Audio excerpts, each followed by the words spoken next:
The next movie we'll talk about, I didn't see it, but you guys all saw it. Atomic Blonde, directed by David Leitch. Oh, yeah. I remember that movie, I think.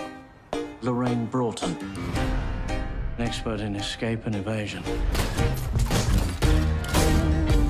Proficient in intelligence collection. Let's cut the crap, shall we?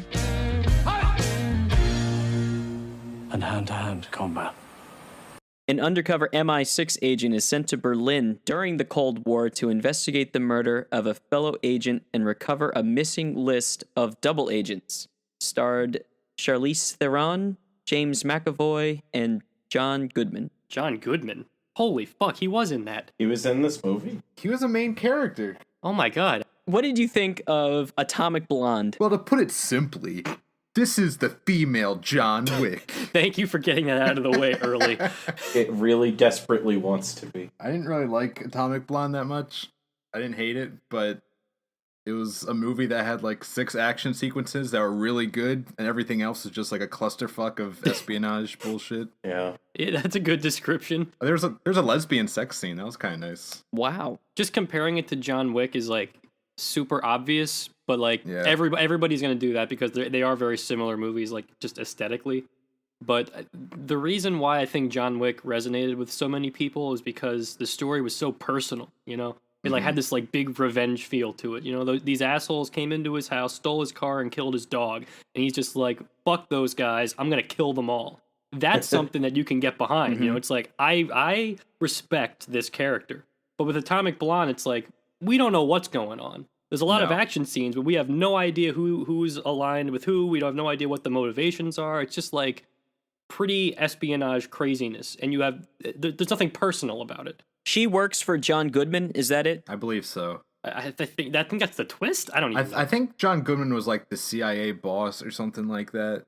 This movie kind of sucked. How dare you? Out and out, it was bad.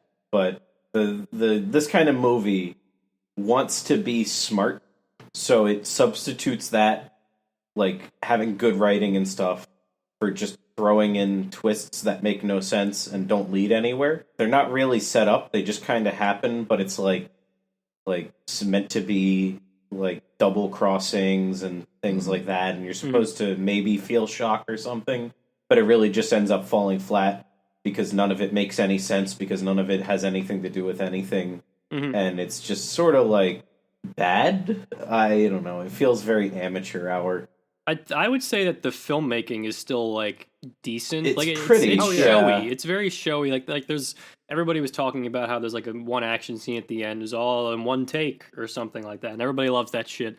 And it is kind of cool, you know, whatever. But like I said, like there's nothing like very guttural about it. Like you're not watching this like I'm just like I'm so into this, you know. Yeah, it's empty action scene to empty action scene for this movie.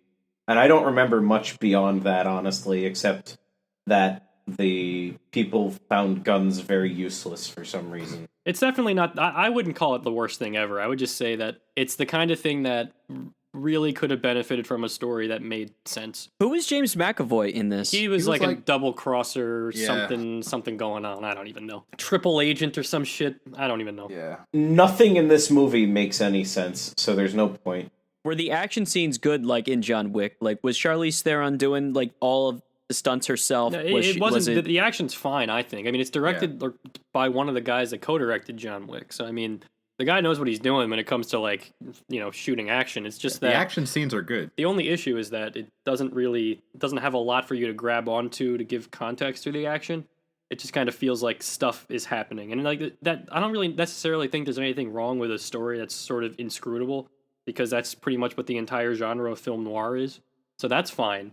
But sometimes in a certain kind of story like this one, it feels like you need to have a little bit more to latch onto. Like, and here, like, there really isn't that much except for just kind of marveling at the action, which, you know, has its pleasures, but at the same time, like, you know, you compare it to Wick, it doesn't really feel like quite the same experience. No. As far as like film noir goes, though, I don't think that's like a similar thing, because she doesn't feel like she's angling towards solving anything. And usually you give half a shit about the detective, at least on the level of them staying alive or something.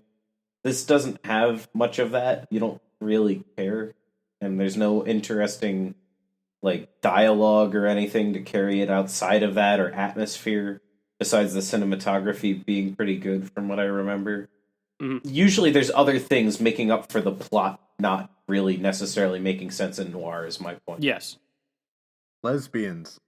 This one's It's a pass. Yeah, you can pass on Atomic Blonde. Yeah. It's if it's lunchtime and you don't feel like waiting for dinner to get food, then you could like get a burger, and it's like it's an okay burger to fill the time. A really weird description. Lesbians.